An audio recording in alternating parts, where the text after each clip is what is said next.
In den alten Texten Mesopotamiens wurde eine Geschichte niedergeschrieben, die über Jahrtausende hinweg in Vergessenheit geraten war. Sie erzählt von Wesen, die einst aus dem Himmel auf die Erde kamen, um ihre Ressourcen auszubeuten und ihre Herrschaft zu errichten. Ihre Arbeit war beschwerlich. Über lange Zeiträume hinweg förderten sie Mineralien, gruben Kanäle, errichteten Bauwerke, bis sie sich schließlich erhoben. Als Antwort darauf fiel eine Entscheidung, ein neues Wesen zu erschaffen. Eines, das die Last körperlicher Arbeit übernehmen sollte. Eines, das nützlich, gehorsam und widerstandsfähig wäre. In diesem Film verfolgen wir genau, wie laut den sumerischen und akkadischen Überlieferungen der Mensch erschaffen wurde. Nicht als symbolischer Akt, sondern als präziser biologischer Prozess. Wir untersuchen, was der Ton war, aus dem der Mensch entstand, was das göttliche Blut bedeutete, welche Rolle die Geburtsgöttinnen spielten und warum dieses erste Modell, Adapa, zum Vorbild der gesamten Menschheit wurde. Es ist eine Geschichte von Ingenieurskunst, nicht von Wundern, von einer Entscheidung, nicht von zufälliger Evolution, von einer Erschaffung, die ein Ziel hatte, einen Platz und ihre Schöpfer. Der Partner der heutigen Folge ist World of Warships. World of Warships ist ein kostenloses, taktisches Online-Spiel für den PC, in dem du echte Kriegsschiffe in spektakulären Seeschlachten kommandierst. Das ist kein Spiel für Leute, die einfach nur wild drauf losklicken. Hier muss man mitdenken, planen und kluge Entscheidungen treffen. Greife ich sofort an oder warte ich ab und flanke den Gegner von der Seite? Jede Entscheidung kann den Ausgang der Schlacht bestimmen. Wenn du dich für Geschichte interessierst, wird dich das besonders begeistern. Im Spiel findest du über 750 historische Schiffe, detailgetreu nach echten Bauplänen rekonstruiert, darunter fast 100 deutsche Kriegsschiffe, wie die legendäre Tirpitz oder die Bismarck. Die Karten sind dynamisch, das Wetter ändert sich und die visuellen Effekte sind beeindruckend. Man fühlt sich wie auf einem echten Kriegsschauplatz. Und jetzt wird's konkret. Wenn du dich über den ersten Link in der Beschreibung anmeldest und den Code Kriegsschiffe eingibst, erhältst du ein exklusives Willkommenspaket, komplett kostenlos. Darin enthalten sind das legendäre Schiff Kolberg, der Kommandant Franz von Hipper, 250 Dublonen, 1 Million Credits, 7 Tage Premium-Spielzeit sowie ein deutsches Tarnmuster und die Weimarer Marineflagge. Das alles gratis. Einfach dem Link folgen und registrieren. Das Spiel ist auch für Konsolen und mobile Geräte verfügbar. Du kannst also spielen, wo und wie du möchtest. In ferner Vergangenheit, als Himmel und Erde den Göttern gehörten, kam es zu einer dramatischen Aufteilung der Macht. Der höchste unter ihnen, Anu, herrschte über dem 12. Planeten. Enlil übernahm die Erde, während sein Bruder Enki, auch bekannt als Ea, der Herr des Wassers, die Oberhoheit über die Tiefen des Apsu erhielt. Diese Aufteilung war kein Zufall. Sie trennte symbolisch das, was über der Erde war, von dem, was unter ihr lag, die Welt des Lichts von der Welt, die im Wasser, Schlamm und Dunkel verborgen war. Entgegen den gängigen Vorstellungen war die Unterwelt nicht nur das Reich der Toten. Sumerische und akkadische Überlieferungen beschreiben sie als einen lebendigen Ort, erfüllt von Emotionen, Leidenschaft und ritueller Symbolik. Genau dort spielt sich das Drama der Inanna ab, auch bekannt als Ishtar, die lebendig und bei vollem Bewusstsein in die Unterwelt hinabstieg, um ihren verschollenen Geliebten, den Gott Dumuzi, zu finden. Es war keine Reise in den Tod, sondern eine Expedition, bei der es um Gefühle und die Ordnung der göttlichen Welt ging. Die Göttin drohte dem Torwächter: Wenn du das Tor nicht öffnest, damit ich eintreten kann, werde ich die Tür zerbrechen, die Riegel zerschmettern. Ich werde die Türrahmen zerreißen, die Tür entfernen. Beim Durchschreiten der 7 Tore stellte sie sich dem Zorn Ereshkigals, der Herrscherin der Unterwelt. Diese platzte vor Wut, als sie den ungebetenen Gast sah. Auch wenn die Texte die Ursache dieser Feindseligkeit nicht direkt offenbaren, wusste Inanna genau, dass sie vielleicht nicht zurückkehren würde und sorgte deshalb im Voraus dafür, dass ihre Verbündeten bereit sein würden, sie zu retten. In dieser scheinbar toten Welt herrschte Nergal, der Sohn Enkis. Seine Geschichte ist eines der eindrucksvollsten Zeugnisse der göttlichen Natur, erfüllt von Begierde, Zorn, Stärke und Verlangen. Als Strafe in die Unterwelt verbannt, begann Nergal eine leidenschaftliche Affäre mit Ereshkigal. Von Leidenschaft entflammt fanden sie sich im Bett wieder, 7 Tage und Nächte lagen sie im Liebesrausch. Doch als Nergal versuchte zu gehen, forderte Ereshkigal, dass er ihr Ehemann und Herr der Unterwelt werde. Was als Verbannung begann, wurde zu einem Akt göttlicher Vereinigung. Das Land, das bisher als düstere Domäne der Toten galt, offenbarte sich als ein Ort voller Leben, Rituale und spiritueller Macht. Nicht ohne Grund hielt man es für zu wichtig, um es jemand anderem als der Enkelin Enlils und dem Sohn Enkis anzuvertrauen. Tatsächlich lag diese Welt weit entfernt von Sumer, jenseits der Meere, an einem Ort, der als Aralu bekannt war, das Mündungsland der Flüsse. Beschreibungen sprechen von reißenden Wassern, hellen Palästen und blauen Steinen, die Krankheit und Heiligkeit zugleich bringen. Eine Reise in dieses Land erforderte die Überwindung von 2.000 bis 3.000 Seemeilen, was einer Expedition bis an die südlichen Küsten Afrikas entsprach. In sumerischen Hymnen wurde dieser Ort so beschrieben: reiches Land, dem Gott Enki lieb, überfließend an Reichtümern, vollkommen in seiner Fülle, durchzogen von mächtigen, reißenden Flüssen. Es war also keine Welt ohne Wiederkehr. Die Götter kamen und gingen von diesem Ort, wie Enlil, der für seine Sünden dorthin verbannt wurde, oder Ea, der dort einen Tempel errichtete. Apsu, die Tiefe, war nicht tot. Sie war die Wiege göttlicher Gegenwart. Die Aufteilung der Welt in 2 Hälften, eine nördliche und eine südliche, war nicht nur eine geografische Unterscheidung. Im alten System göttlicher Verwaltung bedeutete sie eine klare Zuweisung. Die Nordhalbkugel, die obere Welt, gehörte Enlil, während die südliche, die untere Welt, Ea, dem Hernajan von Apsu, anvertraut war. Genau dort im Süden lag das geheimnisvolle Land. Aralu, ein Ort goldführender Berge, glänzender Lagerstätten und uralter Minen. Das geheimnisvolle Land Aralu entspricht höchstwahrscheinlich dem südlichen Afrika, genauer gesagt den Gebieten des heutigen Simbabwe, Botswana und Südafrika, wo sich Gold- und andere Minerallagerstätten befinden, die große Goldmine in Johannesburg, Spuren prähistorischer Minen entdeckt wurden, die bereits vor Zehntausenden von Jahren genutzt wurden. Zylindersiegel aus sumerischer Zeit zeigen Tiere, die typisch für Afrika sind: Zebras, Strauße sowie Dschungelszenen und Figuren in Leopardenfellen. Dies weist auf direkte Verbindungen zum südlichen Afrika hin.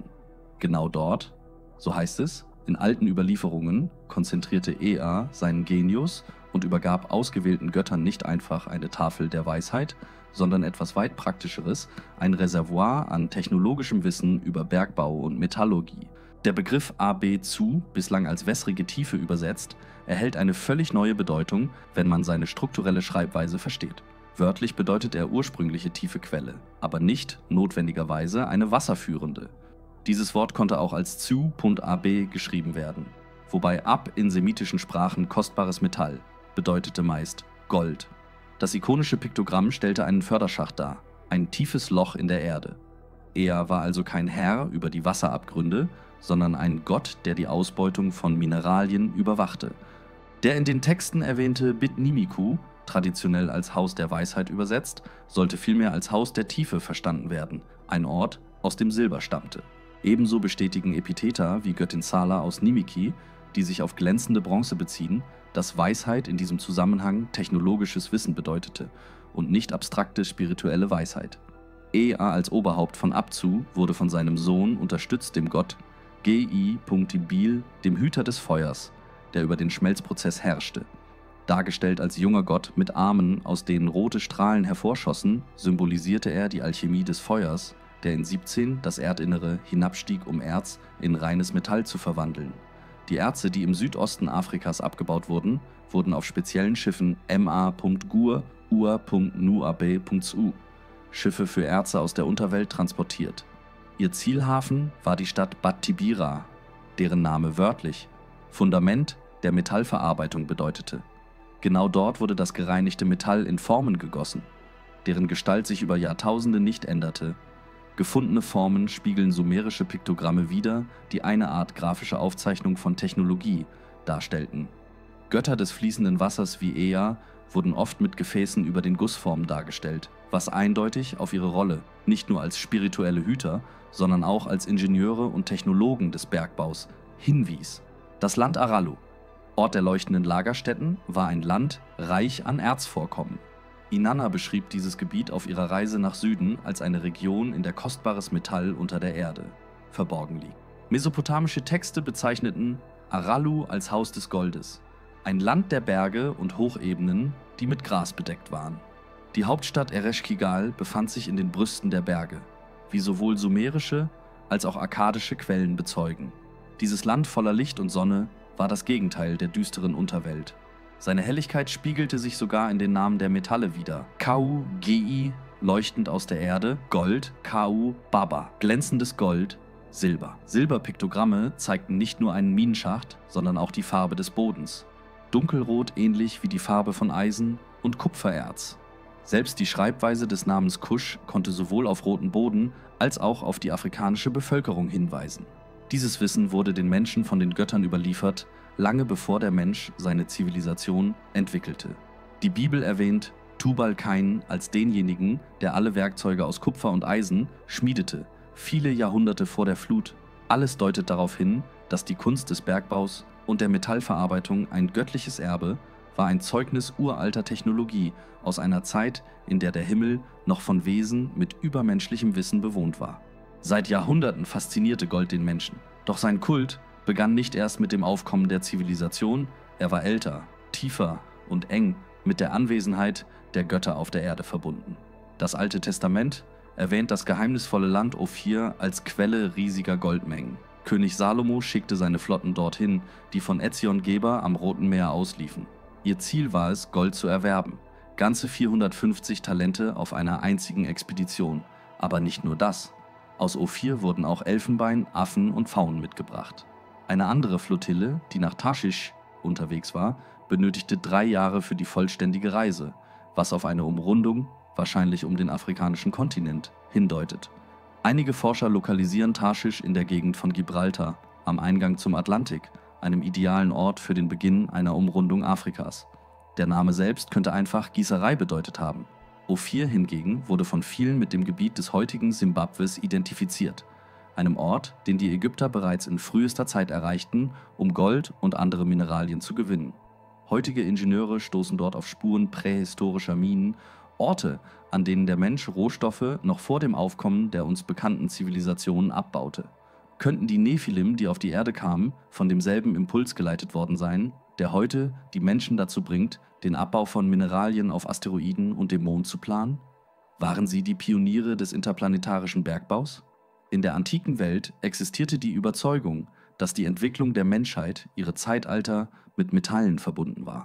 Der griechische Dichter Hesiod beschrieb das goldene, silberne, bronzene und eiserne Zeitalter, und der Prophet Daniel hatte eine Vision einer kolossalen Statue, deren einzelne Teile aus eben diesen Metallen gefertigt waren. Gold, Silber und Kupfer sind edle Metalle, die derselben Gruppe von Elementen angehören, mit gemeinsamer Elektronenstruktur und außergewöhnlichen physikalischen Eigenschaften. Sie sind weich, schmiedbar, formbar und leiten Strom und Wärme hervorragend. Gold, das dauerhafteste unter ihnen, rostet nicht, korrodiert nicht und zerfällt nicht. Es ist nicht nur im Schmuckhandwerk unersetzlich, sondern vor allem in der Technologie, in winzigen elektronischen Schaltkreisen, Leiterplatten und Computerkomponenten. Seit den frühesten Zeiten war Gold das Metall der Götter. Statuen antiker Wesen wurden mit Gold geschmückt. Ihnen wurde Wasser und Wein in goldenen Gefäßen gereicht, Opfergaben wurden auf goldenen Tabletts dargebracht. Selbst der Auszug der Israeliten aus Ägypten geschah nicht ohne die Anweisung, nehmt alles mit, was sie aus Gold und Silber gemacht haben. Wie sich später herausstellen sollte, sollten diese Metalle zum Bau der Bundeslade und ihrer komplexen elektronischen Ausstattung dienen. Der Herr sprach durch den Propheten Haggai, mein ist das Silber und mein ist das Gold. Vieles deutet darauf hin, dass nicht menschliche Gier, sondern das göttliche Bedürfnis nach Gold der Anfang von allem war. Die Nephilim kamen zur Erde, um Gold zu gewinnen, aber nicht nur das. Südafrika ist auch reich an Platin, einem Metall, das zur Verstärkung von Brennstoffzellen verwendet wird, sowie an radioaktiven Mineralien wie Uran oder Kobalt. In alten Texten wird von blauen Steinen der Unterwelt berichtet, die Krankheit verursachen, vielleicht ist genau davon die Rede. Einige Darstellungen zeigen den Gott Ea, der mächtige Strahlen ausstößt, wenn er die unterirdischen Schächte verlässt. So stark, dass die ihn begleitenden Götter sich hinter speziellen Schutzschirmen verbergen mussten. In seinen Händen hielt er oft eine Steinsäge, ein Symbol für Bergbau und Technologie. Obwohl Enki der Kommandeur der ersten Landungsmission und der Architekt des Abzusystems war, gehörte die tägliche Arbeit, die echte, physische Arbeit, anderen. Es waren die Anunnaki, die geringeren Mitglieder der Besatzung, die Tag für Tag in die Tiefen der Erde hinabstiegen, um die Rohstoffe zu fördern, die den Bedarf ihrer göttlichen Herren decken sollten. Bevor der Mensch auf der Erde erschien, fanden auf ihrer Oberfläche intensive Bauarbeiten statt.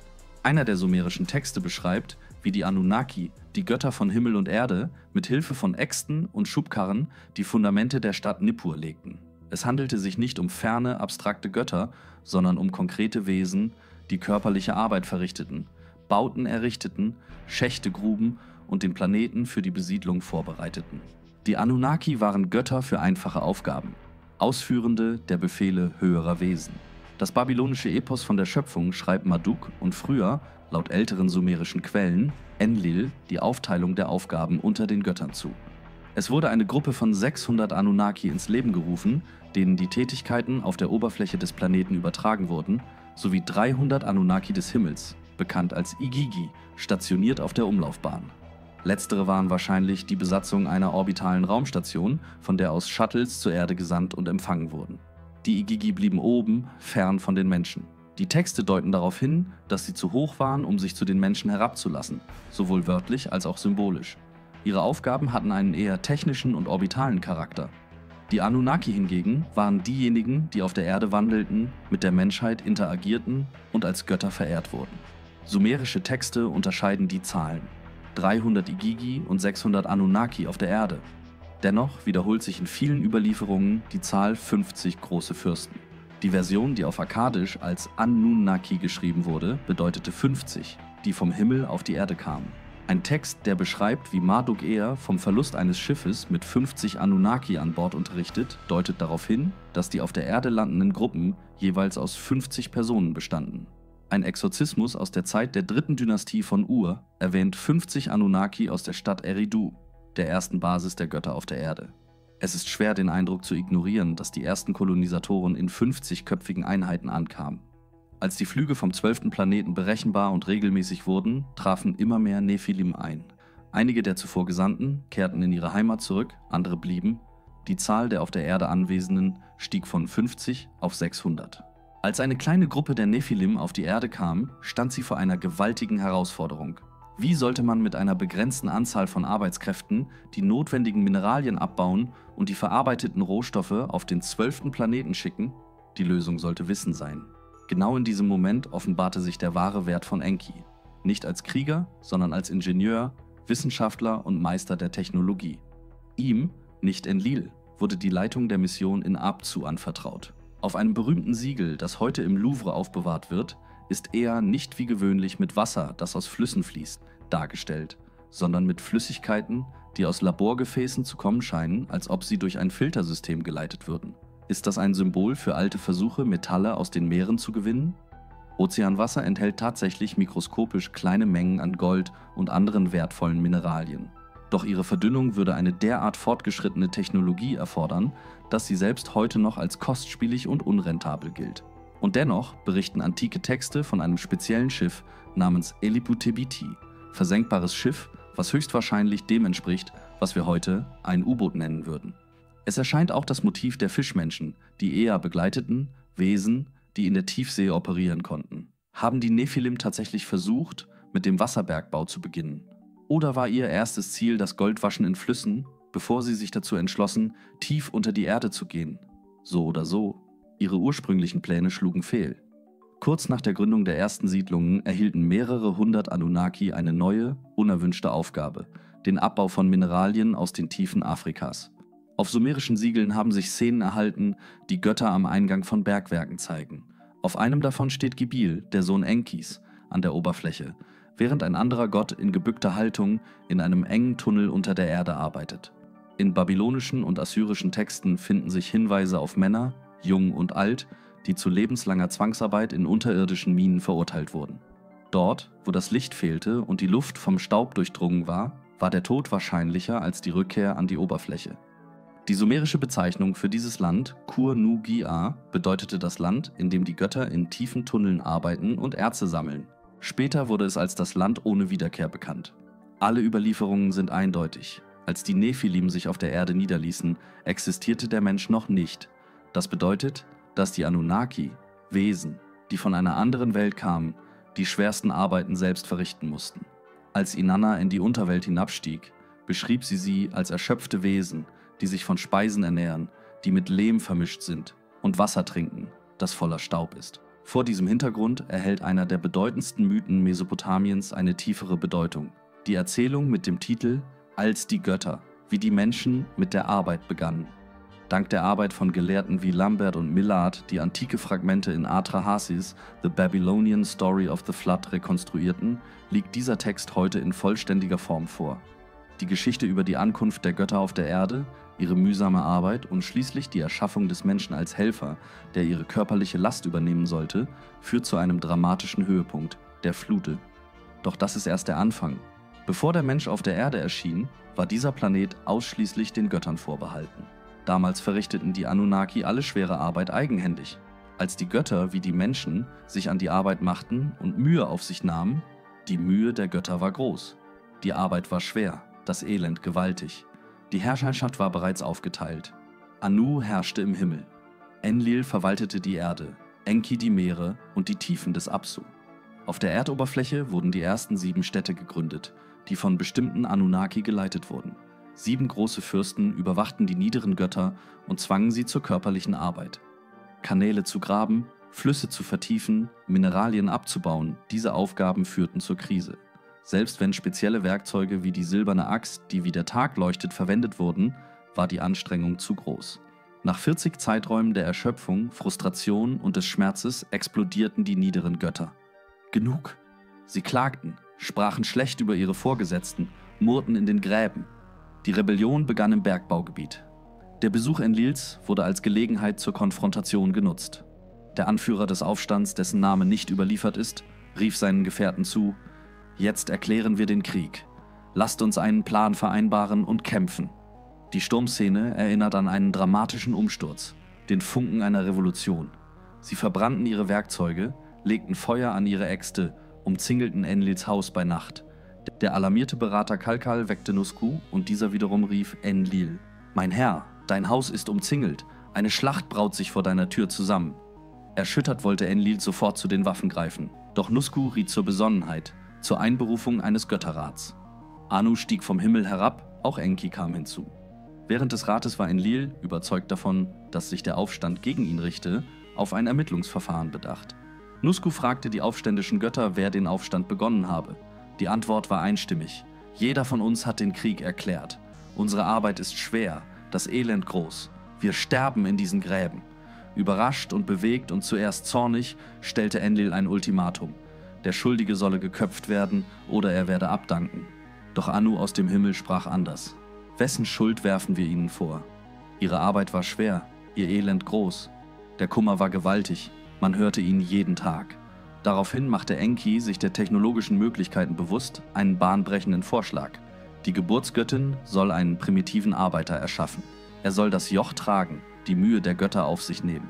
Die Versammlung nahm diese Idee einstimmig an. Die Muttergöttin Mami wurde gerufen. Im Krankenhaus, das als Haus des Schicksals, Haus Shimti, bekannt war, erschuf sie mit Enkis Hilfe ein Wesen, das die Geschichte der Erde verändern sollte. Aus einer Mixtur formte sie einen Körper. In Anwesenheit der Geburtsgöttinnen und unter Gesang von Zaubersprüchen verkündete sie: Ich habe erschaffen, meine Hände haben es vollbracht, ich habe euch die Last der Arbeit genommen. Ich habe sie einer neuen Kreatur auferlegt, dem Menschen. Der Enthusiasmus der Anunnaki war unmittelbar.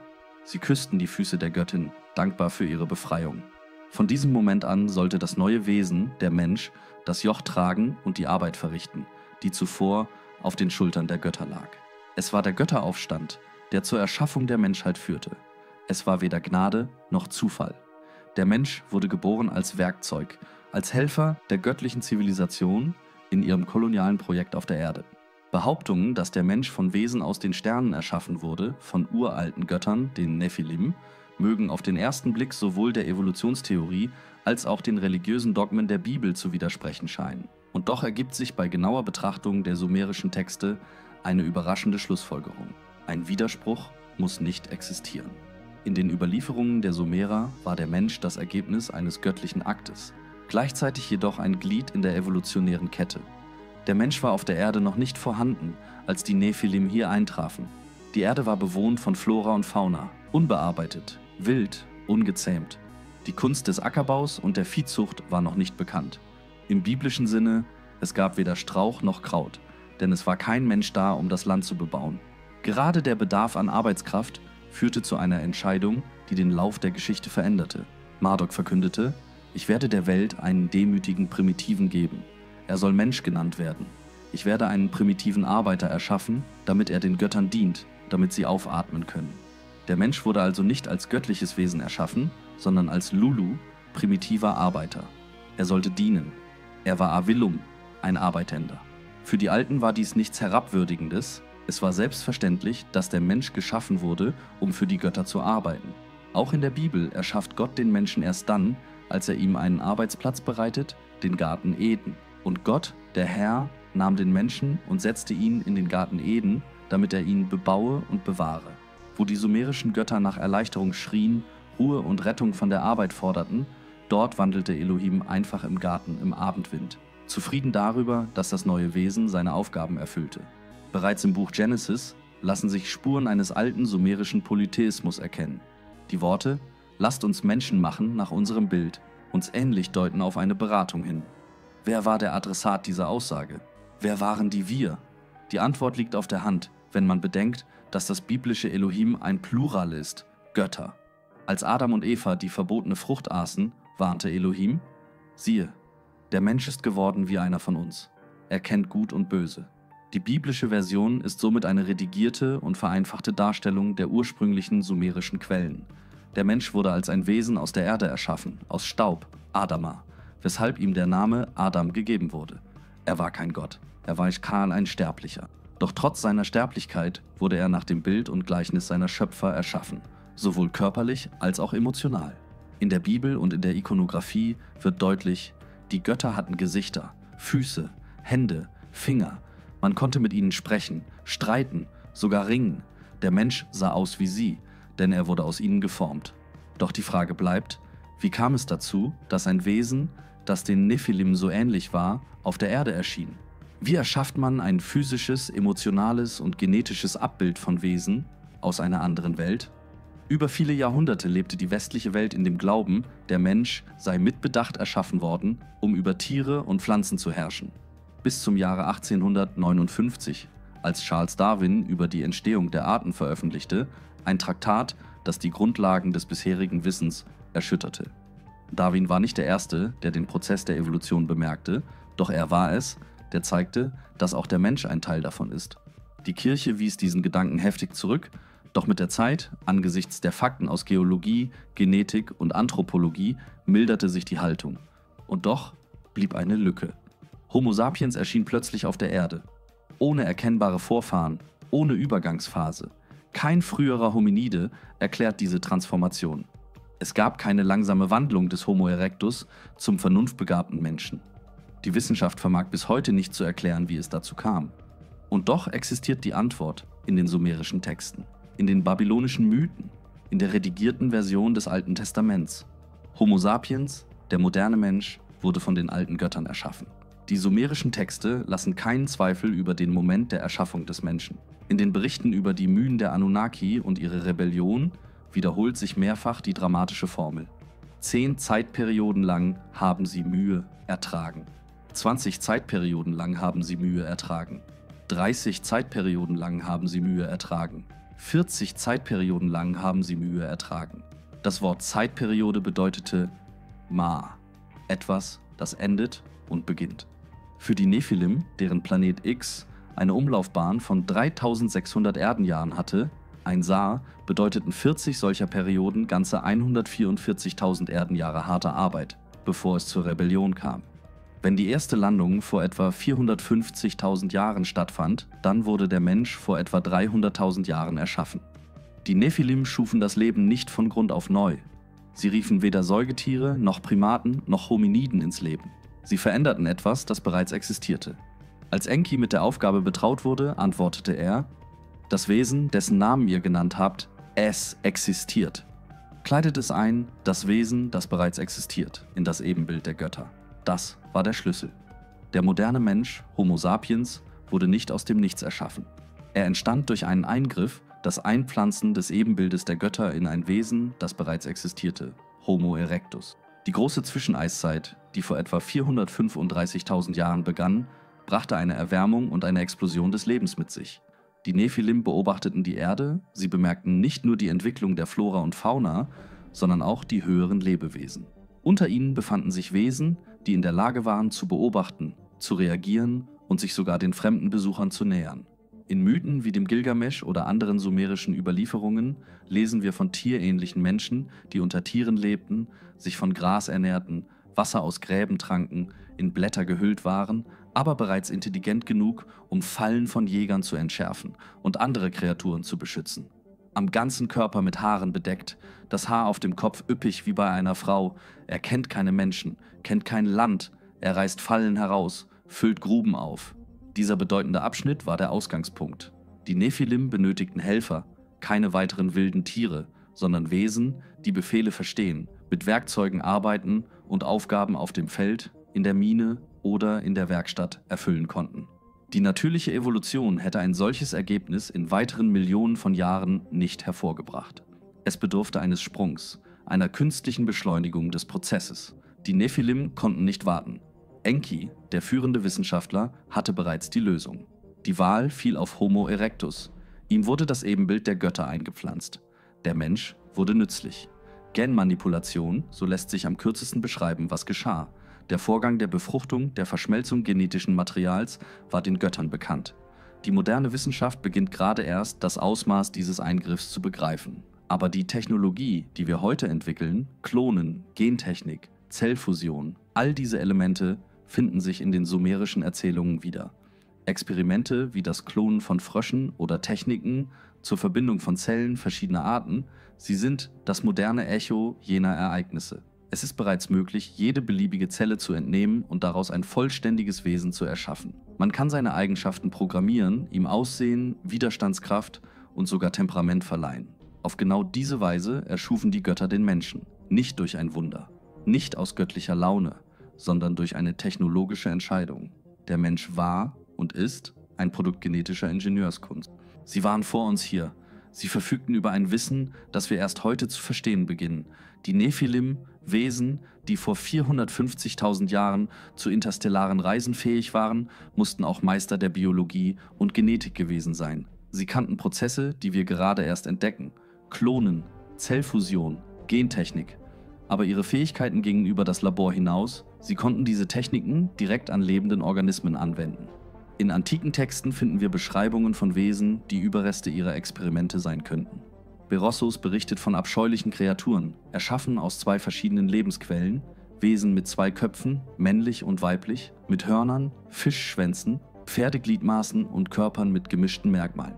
Diese Hybriden erinnern an Gestalten aus der Mythologie, Zentauren, Sphinxe, Menschstiere. Ist das wirklich nur das Werk der Fantasie antiker Künstler? Oder vielleicht das Ergebnis gescheiterter genetischer Experimente? Auch sumerische Texte berichten von Misserfolgen. Ninhursag, die Muttergöttin, die an der Seite Enkis arbeitete, versuchte, den Menschen durch Versuch und Irrtum zu erschaffen.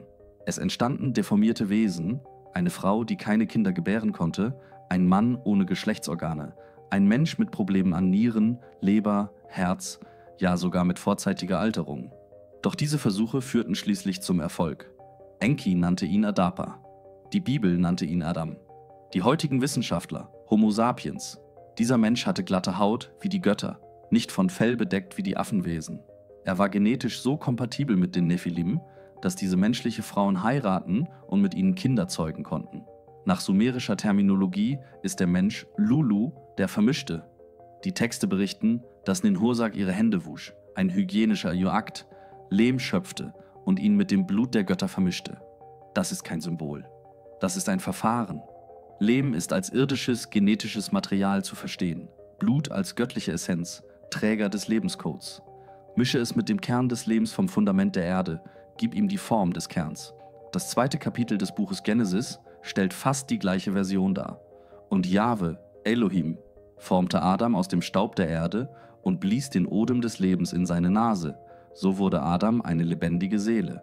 Das hebräische Nephish, übersetzt als Seele, ist in Wirklichkeit die Lebenskraft, ebenfalls mit dem Blut gleichgesetzt.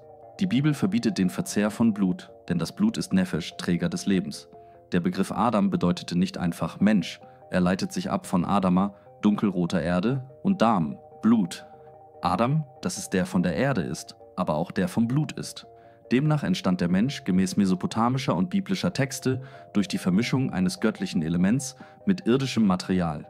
Er war kein zufälliges Produkt der Natur, sondern das Ergebnis einer bewussten, präzisen Einwirkung, eines genetischen Experiments globalen Ausmaßes. Und als die Nephilim schließlich das gewünschte Ergebnis erreicht hatten, ein Wesen erschufen nach ihrem Ebenbild, ihnen genetisch und anatomisch ähnlich, begann eine neue Ära. Die Ära des Menschen, die Ära eines Wesens, erschaffen als Diener der Götter und zugleich Erbe ihres Wissens, ihrer Eigenschaften und ihres Blutes. Der Prozess der Erschaffung des Menschen, wie er in den mesopotamischen Quellen beschrieben wird, war nicht nur ein Akt des Willens, sondern ein präzises biologisches Verfahren. Kein mystischer Akt, sondern ein Experiment, das unter klinikähnlichen Bedingungen durchgeführt wurde. Das Geburtshaus, zu dem Ea zusammen mit der Muttergöttin ging, wurde Bit Shimti genannt, Haus, in dem der Lebensatem entnommen wird. Das ist das wörtliche Pendant zur biblischen Formulierung und er blies den Lebensodem in seine Nase. Das hebräische Nefesh und das akkadische Napishtu bedeuteten dasselbe, den Geist, der im Blut wohnt. Daher das biblische Verbot, Blut zu essen, denn das Blut ist die Seele, Nefesh.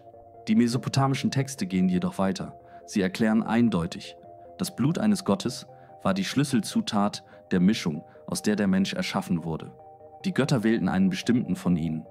Aus seinem Körper und Blut wurde ein neues Wesen geformt. Ihm wurde ein Joch des Dienstes auferlegt, damit die anderen Götter von der Arbeit befreit würden. Die Muttergöttin Ninhursag, auch Ninti genannt, also Herrin, die das Leben gibt, nahm diese Aufgabe an. Sie benötigte Substanzen, Bestandteile aus dem Abzu, Ton und reinigende Bitumen. Er wusste, worum es ging. Er bereitete alles vor, bot seiner Frau Ninki Hilfe an und 7 Geburtsgöttinnen wachten über den gesamten Prozess. Ein Gott soll Blut geben, aus seinem Körper und seinem Blut soll Ninti den Ton mischen. Die Geburtsphase sollte der letzte Akt sein, in diesem Moment erhielt der Mensch sein endgültiges Siegel und wurde zu einem Wesen, das das Bild der Götter trug. Auf assyrischen Siegeln finden sich Darstellungen genau dieses Moments. Eine Göttin, die das neugeborene Wesen hält, Laborgefäße, der Baum des Lebens. So wurde Adapa geboren, der Urmensch. In der Bibel Adam. In den sumerischen Texten das erste gelungene Exemplar, das dupliziert werden sollte. Ein Detail, das in der Bibel fehlt, aber bedeutend ist, die Götter verlangten Duplikate. Adapa war die Matrize. Im biblischen Text findet sich eine scheinbar widersprüchliche Information. Einmal heißt es, Gott schuf Adam nach seinem Bilde, männlich und weiblich. Ein anderes Mal, dass Eva später aus einer Rippe erschaffen wurde. Diese Verwirrung verschwindet, wenn man versteht, dass die Bibel eine redigierte Version der sumerischen Erzählung ist. Adam war der Erste. Als er sich bewährte, wurden Duplikate erschaffen, Männer und Frauen. Das hebräische Wort für Rippe, Ti, war gleichzeitig ein Wort für Leben. Eva entstand nicht aus einem Knochen, sondern aus der Lebensessenz Adams. Sie war kein separates Geschöpf, sie war eine genetische Erweiterung, eine Ergänzung des ersten Menschen. Die Experimente waren nicht immer erfolgreich. Viele frühere Versuche endeten in Deformationen, aber der finale Erfolg, Adapa, war perfekt. So ähnlich den Göttern, dass ein Text von seiner glatten, göttlichen Haut spricht. Es war keine symbolische Schöpfung, es war ein realer, biologischer Eingriff. Der Mensch wurde nicht aus Staub geformt, sondern aus einer genetischen Mischung. Der Mensch war das Ergebnis eines bewussten Entwurfs, der Verbindung von Götterblut und Erdenton. Es war kein Mythos, es war kein Gleichnis, es war ein biologischer Eingriff, durchgeführt nach Plan, unter Aufsicht der höchsten Wesen, an einem Ort, der Bit Shimti genannt wurde, das Haus, wo der Lebensatem entnommen wird. In dieser Klinik versammelten sich die Götter, um den ersten Menschen ins Leben zu rufen. 14 Geburtsgöttinnen, die Muttergöttin und Ea selbst. Substanzen wurden vorbereitet, der Ton, also das irdische Material, wurde mit der Essenz eines Gottes vermischt. Ein reinigendes Bad wurde vollzogen, magische Formeln wurden rezitiert, ein Werkzeug zum Durchtrennen der Nabelschnur vorbereitet. Alles geschah planmäßig. Ninti nahm 14 Klumpen Ton, 7 zur rechten, 7 zur linken. Sie legte den vermischten Ton in ihre Schöße. Die Zeit des Öffnens der Schöße war gekommen. Der 10. Monat war erreicht. Sie tat das Werk einer Geburtshelferin. Sie zog eine Gestalt hervor, die Form war lebendig. Es war eine Schwangerschaft. 10 Monate des Wartens.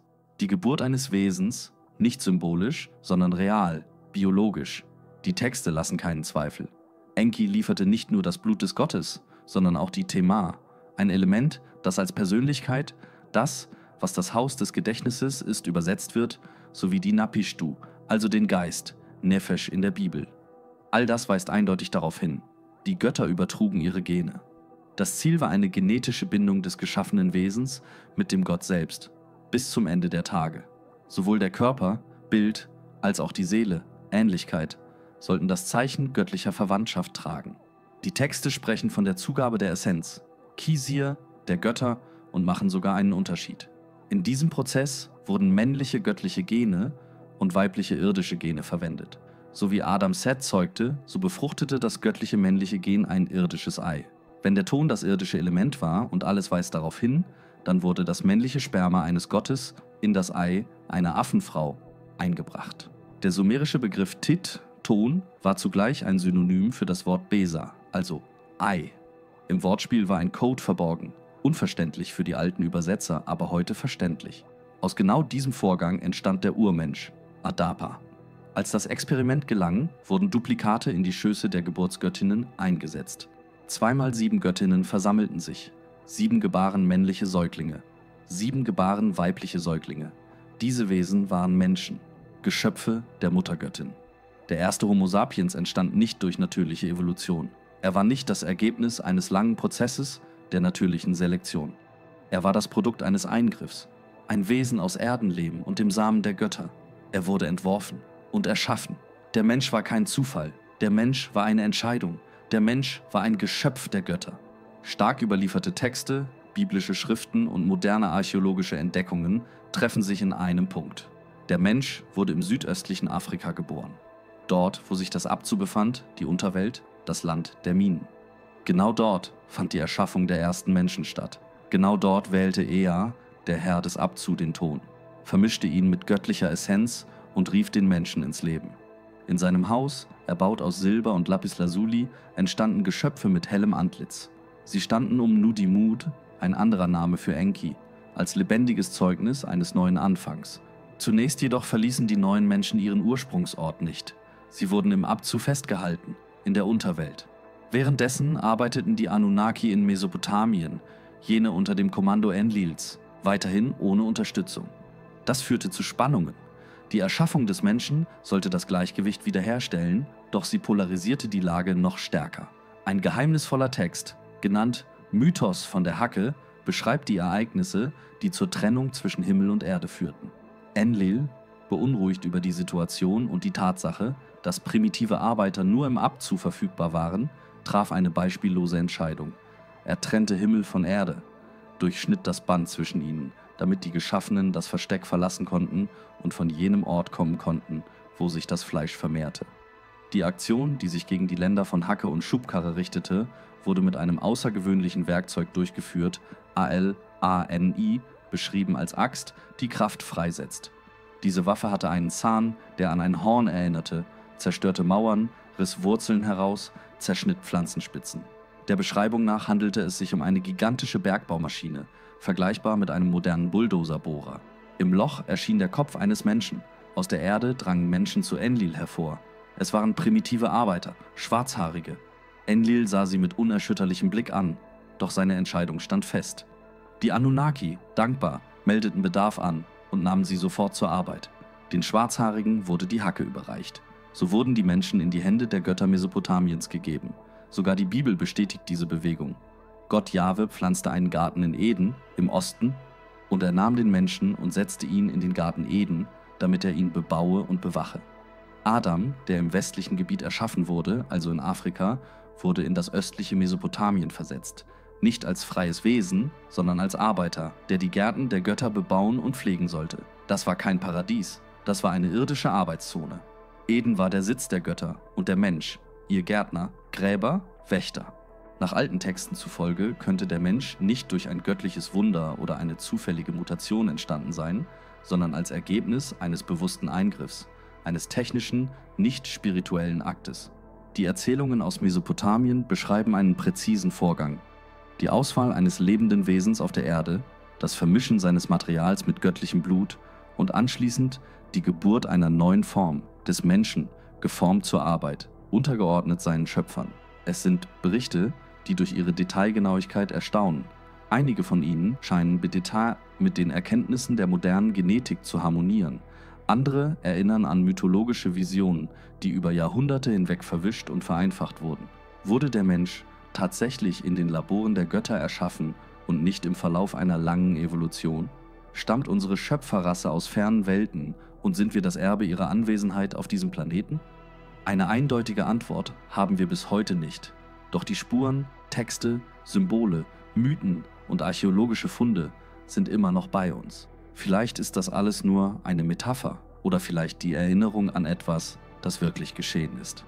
Das endgültige Urteil bleibt offen.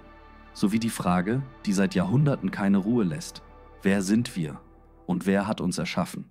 Bevor du abschaltest, denk dran, World of Warships wartet auf dich. Klicke auf den ersten Link in der Beschreibung, nutze den Code KRIEGSSCHIFFE und sichere dir dein kostenloses Starterpaket. Wir sehen uns auf hoher See.